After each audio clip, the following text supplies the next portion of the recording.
Sebelum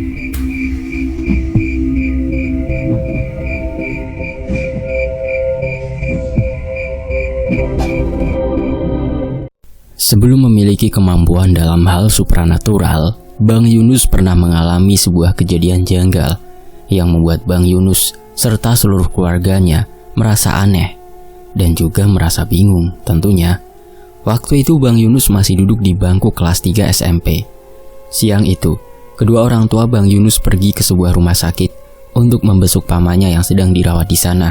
Tapi, menjelang sore, Bang Yunus yang sedang duduk di depan televisi pun dikejutkan oleh kedatangan pamannya yang sudah beberapa hari berada di rumah sakit. Bang Yunus yang sore itu mendengar suara ketukan pintu rumahnya pun segera bangkit dari duduknya dan perlahan berjalan menuju ke depan pintu rumahnya. Ketika Bang Yunus membuka pintu, Bang Yunus pun dikejutkan oleh kehadiran pamannya yang saat itu harusnya sedang berada di rumah sakit. Sang paman pun menanyakan di mana kedua orang tua Bang Yunus dan juga nenek dari Bang Yunus, hingga terjadilah percakapan singkat antara keduanya. "Loh, kok paman ada di sini?" tanya Bang Yunus yang merasa terkejut dengan kedatangan pamannya itu. "Iya, Nus. Bapak sama ibu kamu kemana, Nus?" tanya sang paman kepada Bang Yunus. "Lah, bapak sama ibu kan lagi ke rumah sakit, besuk paman," jawab Bang Yunus yang belum merasakan sesuatu hal yang janggal. "Kalau nenek ada di rumah nggak ya?" tanya sang paman lagi. "Kalau nenek ada di rumah tadi," jawab Bang Yunus menjelaskan. "Ya udah deh, nanti bilang aja paman kesini. Sekarang paman mau ke rumah nenek, terus paman mau pulang," balas sang paman yang langsung pergi, meninggalkan Bang Yunus di depan pintu rumahnya. Tidak lama, Bang Yunus menutup pintu rumahnya. Tiba-tiba saja, telepon rumahnya berdering dan sempat mengejutkan Bang Yunus saat itu. Bang Yunus pun segera berjalan ke arah meja telepon, lalu mengangkat gagang telepon rumah yang sudah beberapa kali berdering itu. "Halo Nus, ini ibu. Tolong kabarin ke Pak RT atau Bu RT sama tetangga lainnya ya. Bilang sama mereka kalau pamanmu sudah meninggal dunia," ucap ibu dari Bang Yunus di ujung teleponnya. "Ibu ngomong apaan sih? Orang baru aja paman datang ke rumah nanyain bapak sama ibu," balas Bang Yunus yang membuat ibunya merasa heran. "Jangan mengada-ada kamu. Pamanmu baru saja meninggal di rumah sakit," seru sang ibu yang merasa tidak percaya dengan apa yang dikatakan oleh Bang Yunus. "Beneran bu, baru aja paman dari sini. Paman bilang mau ke rumah nenek," saut Bang Yunus dengan yakin. "Ya udah, nanti aja ceritanya.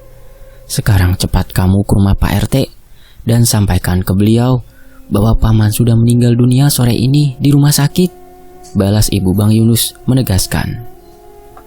Apa yang telah dialami Bang Yunus itu pun sempat membuat orang-orang yang mendengar cerita Bang Yunus heran dan menganggap jika paman Bang Yunus yang mendatanginya adalah sosok makhluk gaib yang menyerupainya, atau bisa juga arwah dari paman Yunus itu sendiri. Bang Yunus yang hingga saat ini masih merasa bingung dengan kejadian yang menimpanya itu, terkadang masih memikirkan bagaimana bisa sosok pamannya datang ke rumahnya dan terlihat sangat sehat kala itu. Beberapa tahun kemudian, Bang Yunus pun mengalami sebuah kejadian yang mulai merubah hidupnya. Kejadian yang dialami oleh Bang Yunus itu akhirnya membuka penutup batinnya dan membuat Bang Yunus sendiri merasa tersiksa dengan apa yang dialaminya saat itu. Sebuah kecelakaan hebat yang dialami Bang Yunus pada tahun 1998 itu membuat Bang Yunus bisa merasakan hal-hal yang sungguh membuatnya sangat tersiksa. Bang Yunus mulai dapat mendengar suara-suara yang berbisik di telinganya, hingga Bang Yunus pun dapat melihat bayangan-bayangan, bahkan hingga wujud sempurna dari makhluk gaib yang ada di sekitarnya. Kecelakaan parah yang hampir merenggut nyawanya itu terjadi di daerah Matraman, Jakarta Timur. Saat terjadinya kecelakaan itu, Bang Yunus sudah dinyatakan meninggal dunia oleh orang-orang yang berada di sekitar jalan raya tersebut. Tubuh Bang Yunus yang tergeletak tidak berdaya di tengah jalan raya pun sudah ditutupi koran oleh orang-orang di sana. Menurut kesaksian para pengguna jalan dan juru parkir yang saat itu berada di tempat kejadian mengatakan, jika Bang Yunus melaju kencang dari arah barat, lalu menabrak sebuah mobil Suzuki Katana yang bermaksud memutar arah hingga Bang Yunus terpental dan melompati kap dari mobil tersebut. Tubuh Bang Yunus yang sudah tidak bergerak dan tidak bernafas pun langsung ditutupi beberapa lembar koran saat itu, sambil menunggu petugas kepolisian datang. Warga sekitar pun membantu mengurai kemacetan yang terjadi, karena tubuh Bang Yunus masih berada di tengah keramaian jalan raya tersebut. Tapi ajaibnya, setelah 1,5 jam berlalu, tubuh Bang Yunus pun kembali bangkit dan terduduk tepat di tengah jalan. Hal itu sontak membuat orang-orang yang berada di sana terkejut, karena merasa heran dengan apa yang terjadi pada Bang Yunus saat itu. Bang Yunus yang sudah dikira meninggal dunia pun kembali bangkit dengan darah yang keluar dari hidung, mulut, dan juga telinganya. Sebelum tubuh Bang Yunus bangkit, ada kejadian aneh yang dialaminya.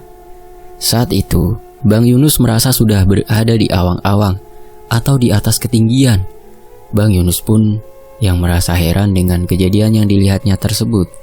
Tubuh Bang Yunus yang sudah melayang-layang itu akhirnya melihat keramaian yang ada di bawahnya, serta melihat tubuh Bang Yunus sendiri yang ada di tengah jalan dan sudah ditutupi dengan lembaran kertas koran. Tapi ketika koran yang menutup bagian wajah Bang Yunus tersibak angin, Bang Yunus pun melihat wajahnya sendiri. Dan tiba-tiba, Bang Yunus kembali tersadar dan langsung duduk terbangun. Padahal jelas saat itu, Bang Yunus sudah melihat tubuhnya berada di bawah dan ditutupi koran. Tapi atas kuasa Allah, sukma Bang Yunus yang sudah melayang pun dapat kembali ke tubuhnya ketika koran yang menutupi bagian wajahnya kala itu tersibak angin.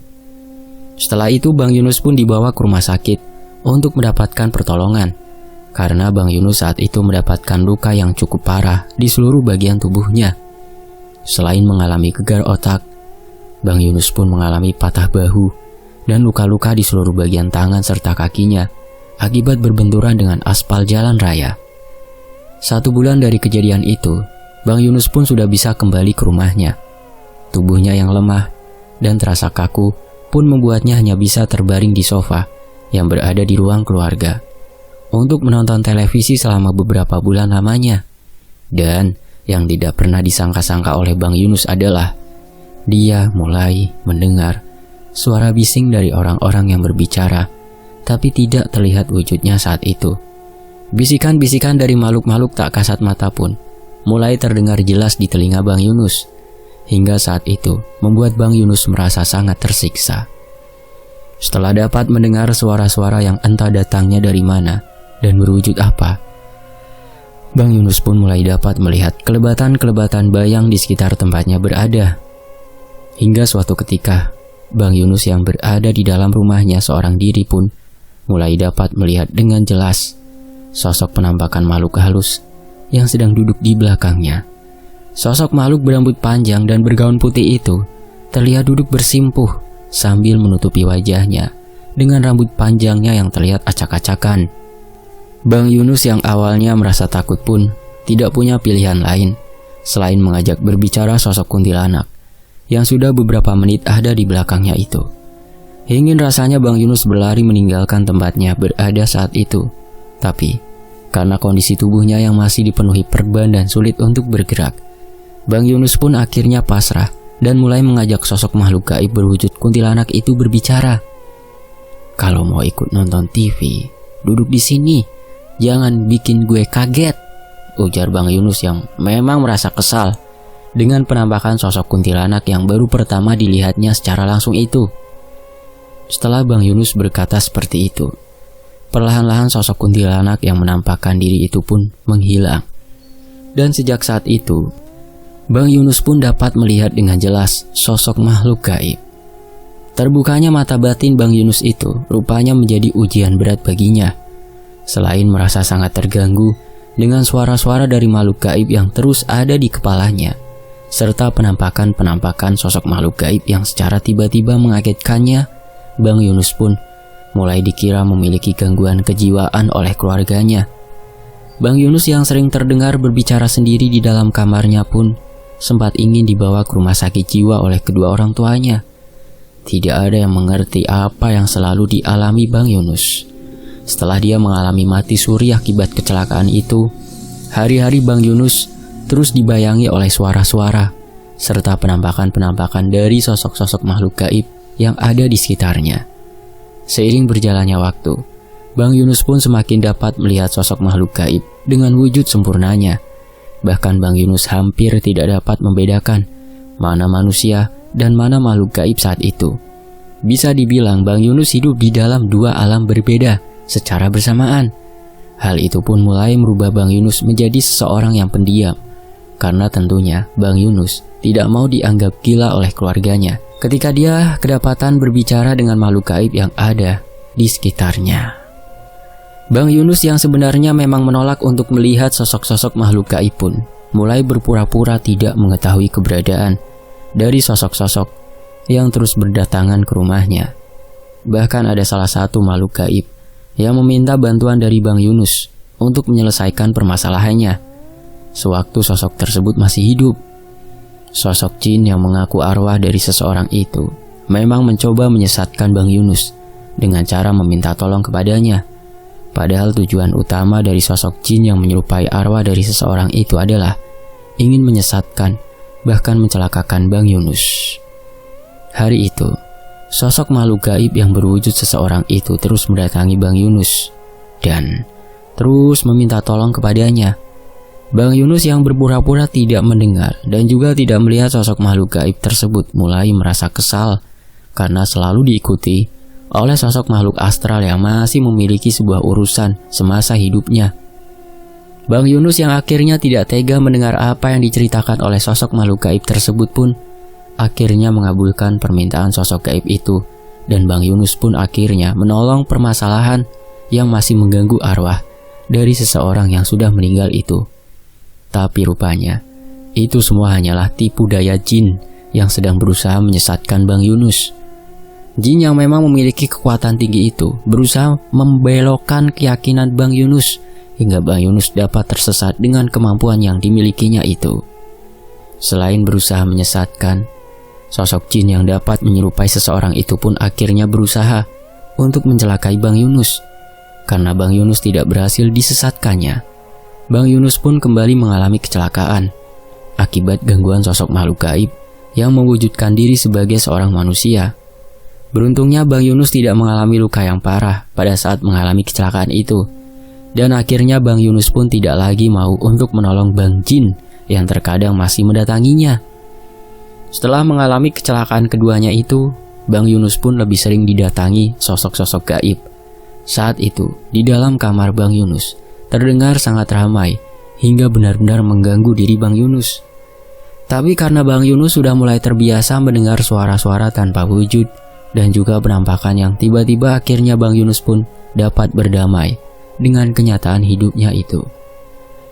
Bang Yunus yang sudah mendapatkan cara untuk mengurangi datangnya bisikan-bisikan itu, bisikan gaib itu, pun mulai kembali mendapatkan ketenangan hidupnya. Pengalaman unik yang dialami Bang Yunus adalah ketika dia dikagetkan dengan kemunculan sosok kuntilanak yang tiba-tiba saja menampakkan diri tepat di sampingnya. Karena merasa kaget, Bang Yunus pun refleks menjambak rambut panjang dan kusut dari sosok kuntilanak tersebut. Dan selain merasa terkejut, Bang Yunus yang juga merasa kesal itu lalu menampar wajah kuntilanak itu hingga sosok makhluk gaib yang sebenarnya memiliki kekuatan lemah itu menangis. Sosok bergaun putih dan berambut panjang itu benar-benar menangis hingga dia meminta ampun kepada Bang Yunus untuk tidak dipukul lagi. Kejadian unik berikutnya adalah ketika Bang Yunus terbangun dari tidurnya dan tiba-tiba saja dia melihat ada sosok makhluk gaib yang hanya menampakkan bagian kepalanya. Karena kaget dan juga kesal, Bang Yunus pun langsung menendang jin kepala itu hingga membentur ke dinding kamarnya, lalu merintih kesakitan dan pergi menghilang dari pandangan mata Bang Yunus. Setelah dapat memahami apa yang dimilikinya, Bang Yunus yang saat itu masih berusia 20 tahunan pun mulai mencoba hal-hal janggal yang hanya diketahui olehnya. Pernah suatu ketika, Bang Yunus yang sedang jatuh hati kepada seorang teman sekolahnya itu mencoba mengungkapkan perasaannya lewat mimpi. Maksudnya teman semasa sekolah ya. Entah bagaimana hal itu bisa terpikirkan oleh Bang Yunus saat itu.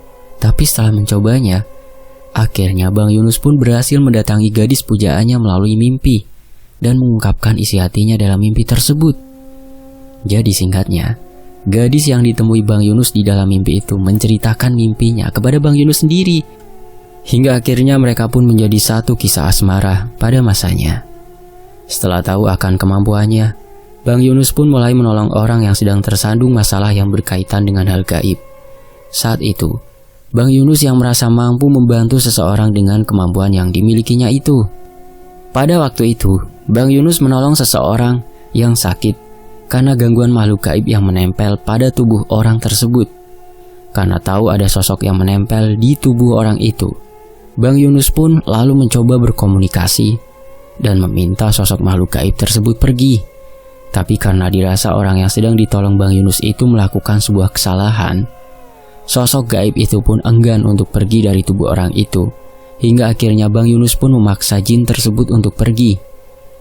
Setelah sosok jin yang mengganggu orang tersebut berhasil diusir oleh Bang Yunus pun pulang dan tidak berpikir bahwa apa yang telah dilakukannya itu akan kembali berdampak buruk pada dirinya.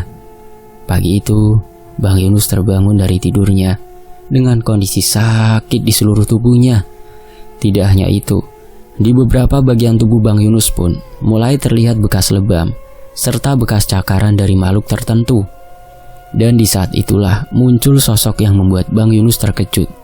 Sosok yang ternyata terus mengikuti Bang Yunus itu pun mengatakan jika apa yang dialaminya itu adalah perbuatan dari jin yang telah diusirnya dari tubuh orang yang telah ditolong Bang Yunus kemarin. Sosok yang wujudnya tidak diceritakan secara spesifik oleh Bang Yunus itu pun mengatakan jika Bang Yunus belum mampu untuk membantu orang yang sedang terkena gangguan dari makhluk gaib, dikarenakan Bang Yunus belum dapat membentengi tubuhnya sendiri saat itu. Sosok makhluk gaib yang masih bersama Bang Yunus hingga saat ini pun selalu menemui dan memberitahukan gangguan-gangguan yang datang kepadanya melalui alam bawah sadarnya. Karena Bang Yunus sudah mengatakan kepada sosok gaib tersebut jika dia tidak ingin melihat wujud dari makhluk gaib itu secara langsung. Hingga akhirnya sosok itu akan mendatangi Bang Yunus dalam mimpinya dan memberitahukan tentang apa yang sedang mengganggunya.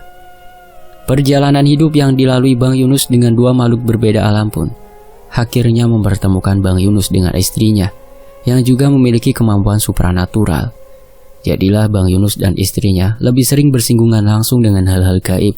Hingga saat ini, istri Bang Yunus yang memang memiliki kemampuan indigo sedari lahir sudah terbiasa dengan apa yang dialaminya. Selain itu juga gangguan-gangguan dari sosok-sosok makhluk gaib pun tidak se-ekstrim yang dialami oleh Bang Yunus. Setelah Bang Yunus berumah tangga, Bang Yunus pun memulai usaha di bidang kuliner dengan membuat rumah makan khas Sunda di daerah Cianjur. Saat itu, usaha yang baru dibukanya pun tidak luput dari gangguan makhluk gaib yang dikirimkan oleh seseorang untuk membuat usaha Bang Yunus dan istrinya itu bangkrut. Kejadian janggal di luar nalar pun mulai dialami Bang Yunus serta karyawannya yang bekerja di rumah makan besar tersebut. Awalnya kejadian itu hanya dianggap biasa oleh karyawan yang memang bertugas memasak di rumah makan tersebut. Kala itu, nasi yang baru saja dimasak mulai berbau dan menjadi basi hanya dalam waktu 3-4 jam. Bang Yunus, istrinya serta para karyawannya pun masih berpikir secara logika tentang kejadian hari itu. Setelah beberapa hari mengalami kejadian yang sama, Bang Yunus pun mulai curiga dan mulai berinteraksi dengan sosok makhluk gaib yang terus berdatangan ke rumah makannya tersebut. Sekitaran pukul 8 malam, ketika rumah makan milik Bang Yunus mulai ditutup, semua orang yang berada di sana dikagetkan dengan munculnya bola api yang terbang mengelilingi rumah makan Bang Yunus. Salah seorang karyawannya yang bernama Marhali pun mengatakan hal tersebut, karena memang bola api yang dikenal dengan sosok Banaspati itu dapat dilihat oleh semua orang di sana. Dan entah karena apa, bola api yang terbang di atas restoran tersebut mulai meluncur dengan cepat dan menghantam sebuah pohon yang agak besar yang berada di samping musola rumah makan milik Bang Yunus itu. Benturan keras antara bola api dan pohon tersebut pun menimbulkan suara dentuman yang cukup kencang, dan dengan seketika membakar pohon yang daunnya rimbun itu. Setelah itu Bang Yunus memang peka dengan sosok makhluk gaib pun melihat sekelebatan ular besar yang berjalan cepat dari bagian samping rumah makan menuju ke bagian belakang. Bang Yunus yang merasa yakin dengan sosok itu langsung berlari ke arah dapur dan mengambil segenggam barang untuk menyerang sosok yang baru saja dilihatnya. Dan ketika Bang Yunus membuka pintu belakang rumah makan miliknya itu, dia melihat sosok perempuan yang mengenakan mahkota di kepalanya, tapi sebagian tubuhnya dipenuhi sisik dan menjulur panjang ke bawah. Rasa takut yang telah berganti rasa kesal pun akhirnya membuat Bang Yunus melemparkan garam yang digenggamnya di tangan kanannya itu, dan benar saja, sosok siluman ular bertubuh wanita itu pun memutar tubuhnya dan melesat ke arah genteng rumah makan milik Bang Yunus. Karena masih penasaran dan juga masih merasa kesal, Bang Yunus bersama 2 karyawannya pun mengejar sosok siluman ular tersebut. Karena siluman ular itu melesat di atap genteng rumah makan menuju ke atap genteng rumah warga, akhirnya Bang Yunus serta 2 karyawan yang ikut mengejar siluman itu pun kehilangan jejaknya. Setelah Bang Yunus kembali ke rumah makannya, makhluk-makhluk gaib dengan berbagai wujud pun mulai berdatangan. Karena tidak tahu harus melakukan apa, akhirnya Bang Yunus dan istrinya serta seluruh karyawannya pun memilih pergi dari lokasi rumah makan tersebut. Kemampuan berkomunikasi langsung dengan sosok makhluk gaib yang dimiliki oleh Bang Yunus pun tidak mampu melawan sosok-sosok makhluk gaib kiriman seseorang yang memang menginginkan rumah makan Bang Yunus tutup. Dan karena tidak mempunyai pilihan lain, akhirnya Bang Yunus serta istrinya memutuskan untuk menutup usahanya yang baru berjalan selama kurang lebih dari 3 bulan tersebut. Rasa bimbang untuk memilih pun mulai mengganggu pikiran Bang Yunus kala itu. Bang Yunus yang sudah lelah dengan semua yang dialaminya terkait dengan hal-hal gaib dan juga makhluk gaib itu sendiri, membuat Bang Yunus memilih untuk menutup saja mata batin yang sudah terbuka dan semakin tajam itu. Sementara istri Bang Yunus menyarankan jika sebaiknya Bang Yunus mencari sosok guru spiritual untuk mengajarkan Bang Yunus cara membentengi diri dan cara mengendalikan kemampuan yang dimilikinya itu. Karena sudah merasa lelah dengan semua yang dijalaninya itu, akhirnya Bang Yunus pun memutuskan untuk menutup mata batinnya dengan mendatangi beberapa orang yang memiliki kemampuan supranatural. Tapi belum ada satu ahli spiritual pun yang dapat menutup mata batin Bang Yunus yang sudah terbuka dengan baik dan tajam itu. Selain dapat berinteraksi langsung dengan sosok makhluk gaib, Bang Yunus pun seperti mendapat kemampuan lain yang langsung tergambar dalam pikirannya. Entah bagaimana bisa, gambaran tentang masa yang akan datang itu langsung terhubung ke dalam penglihatan batin Bang Yunus. Tapi, Bang Yunus yang mampu melihat sebuah kejadian besar yang akan terjadi beberapa hari sebelumnya. Saat itu Bang Yunus dan juga keluarganya memilih berlibur di sebuah pantai yang berada di daerah Banten. Awalnya, Bang Yunus menolak untuk mendatangi pantai tersebut karena Bang Yunus merasa sosok-sosok gaib yang berada di lautan lepas itu memiliki kekuatan yang sangat besar. Tapi istri Bang Yunus pun meyakinkannya jika mereka akan baik-baik saja. Karena secara tidak langsung, istri Bang Yunus seolah memiliki kedekatan batin dengan penguasa Laut Selatan. Hal itu dibuktikan oleh istri Bang Yunus yang mengajak Bang Yunus serta anaknya untuk mendekat ke bibir pantai. Saat itu air sedang pasang dan ombak pun terlihat sangat besar. Dan dengan keyakinan yang dimiliki oleh istri Bang Yunus, akhirnya ketiganya pun maju menuju deburan ombak yang terlihat besar itu. Hal janggal pun kembali dialami Bang Yunus dan istrinya, serta salah satu anaknya yang berada di tepian pantai itu. Ombak besar yang datang ke arahnya tiba-tiba saja terlihat membelah dan tidak sedikit pun air yang mengenai tubuh mereka. Hal itu terjadi beberapa kali, hingga Bang Yunus yang merasa sangat keheranan pun mengajak istri dan anaknya kembali ke tempat yang aman dari deburan ombak. Di dalam hatinya, Bang Yunus pun tidak henti-hentinya memuji kebesaran Allah Subhanahu wa Ta'ala atas kejadian di luar nalar yang baru saja dialaminya itu.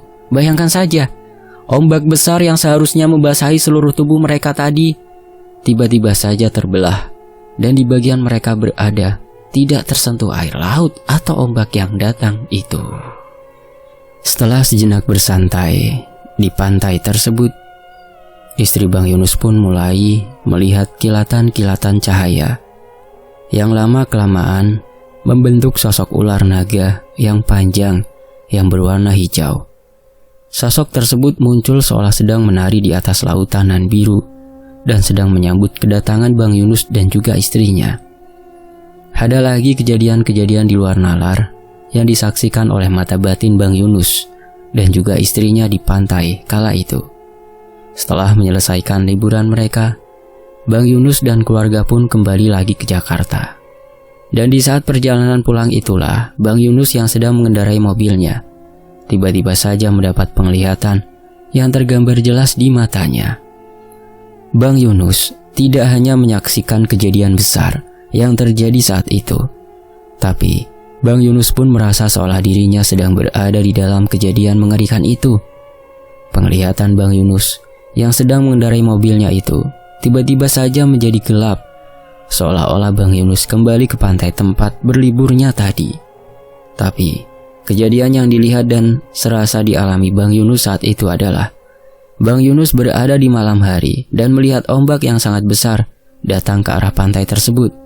Setelah itu, di sekeliling Bang Yunus pun mulai terlihat dipenuhi air laut, dan Bang Yunus juga melihat beberapa tubuh terombang-ambing di sana, serta beberapa potongan tangan dan kaki manusia yang terlihat sangat jelas. Istri dari Bang Yunus yang melihat suaminya tiba-tiba menangis di tengah dia mengendarai mobil itu pun menjadi kebingungan dan merasa ketakutan. Tatapan mata Bang Yunus terlihat kosong, menatap ke arah kaca depan mobilnya, sambil terus meneteskan air mata yang membasahi pipinya. Kejadian yang dilihat Bang Yunus seolah-olah nyata sekali, dan karena hal itulah, Bang Yunus secara tidak sadar pun mulai menangis. Gambaran kengerian yang dilihat serta dirasakan Bang Yunus pun baru menghilang setelah istrinya beberapa kali menggoyangkan tubuh suaminya serta menepuk bagian pipinya. Bang Yunus yang tidak kuasa menahan kesedihannya itu akhirnya memilih untuk meminggirkan mobil yang dikendarainya itu untuk menceritakan apa yang baru saja dialaminya. Akan ada bencana besar di pantai tempat kita liburan tadi, Bun, ujar Bang Yunus sambil mengusap air mata yang membasahi pipinya itu. Bencana apa ya? Tanya sang istri yang merasa bingung dengan perkataan suaminya itu. Aku melihat banyak tubuh mengapung di air, potongan tangan dan kaki juga ada di sekitarku tadi, jawab Bang Yunus yang semakin membuat sang istri bingung. Kamu ngelihat apa ya? Jelasin yang runut dong, protes istri Bang Yunus yang semakin merasa kebingungan itu. Ayah melihat ada ombak yang sangat besar, Bun, dan tinggi yang bergerak dari tengah lautan menuju ke pantai tempat kita tadi berada. Dan setelah itu, aku melihat di sekelilingku sudah dipenuhi air dengan banyak tubuh yang terapung, serta potongan-potongan tangan dan kaki. Pokoknya ngeri banget deh, Bun, ujar Bang Yunus menjelaskan kepada istrinya. Kamu halu kali ya, balas sang istri sambil mengambilkan Bang Yunus botol air mineral. Kejadiannya sangat nyata, Bun, dan aku tuh gak cuma melihat, tapi aku merasa seperti sedang berada di tengah-tengah lautan tadi, jawab Bang Yunus dengan yakin. Ya udah, kalau kamu udah ngerasa tenang, kita lanjut jalan lagi deh. Nanti ceritanya kita lanjutin di rumah aja, ucap istri Bang Yunus yang langsung dibalas dengan anggukan kepala oleh Bang Yunus. Sesampainya di rumah, Bang Yunus pun kembali menceritakan apa yang dialaminya ketika sedang berkendara tadi. Bang Yunus mengaku agak sedikit merasa pusing sebelum penglihatan di sekitarnya berubah. Tapi anehnya, Bang Yunus yang saat itu sedang mengendarai mobil seolah tidak terpengaruh oleh apa yang telah dilihatnya.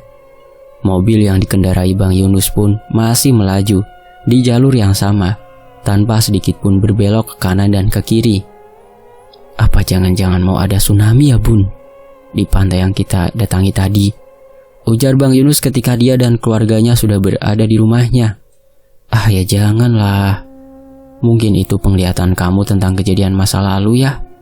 Balas sang istri yang sudah menyiapkan kopi untuk Bang Yunus. Tapi lokasi tempat kejadian tadi sama persis dengan lokasi yang kita datangi tadi bun. Seru Bang Yunus yang membuat istrinya berpikir keras. Udah ya, gak usah dipikirin terus. Nanti kepala kamu sakit lagi. Balas sang istri yang berlalu meninggalkan Bang Yunus untuk membereskan barang-barangnya yang masih berada di dalam mobil. Setelah 2 hari berlalu dari apa yang dialami oleh Bang Yunus itu, kabar mengejutkan tentang sebuah bencana pun terdengar oleh Bang Yunus dan istrinya. Tsunami yang disebabkan oleh erupsi anak gunung Krakatau itu benar-benar terjadi di Selat Sunda, khususnya di daerah Pandeglang, Lampung Selatan, dan Serang. Tsunami senyap di Selat Sunda itu telah meluluhlantakkan pesisir Banten dan Lampung, tepatnya pada tanggal 22 Desember tahun 2018, sekitar pukul 21:47. Tsunami yang disebut-sebut sebagai tsunami pertama di dunia yang tanpa didahului gempa bumi tektonik berkekuatan besar itu pun menelan korban jiwa yang cukup banyak. Dan pada saat itu, sebuah grup band ternama pun menjadi korban bersama satu komedian yang sering menghibur di beberapa stasiun TV. Berita tentang kejadian bencana tsunami yang menelan banyak korban jiwa itu sontak membuat Bang Yunus dan istrinya diam terpaku. Bang Yunus yang mendapat penglihatan tentang kejadian itu pun kembali dibuat menangis saat itu. Rasa sedih bercampur dengan bingung pun harus dihadapi oleh Bang Yunus saat itu. Penglihatan tentang sebuah kejadian bencana yang dialami oleh Bang Yunus itu tidak pernah diharapkannya sama sekali. Ketakutan akan dapat melihat kejadian di masa depan pun mulai kembali menghantui dan membuat Bang Yunus takut. Hingga Bang Yunus pun berharap dapat segera menutup mata batinnya yang terasa semakin tajam itu. Beberapa pertanda akan datangnya gempa pun kembali dirasakan Bang Yunus. Sakit kepala yang sangat hebat pun datang menyerangnya beberapa saat sebelum terjadi gempa. Bang Yunus pun berharap dapat bertemu dengan seseorang yang dapat menutup mata batinnya itu.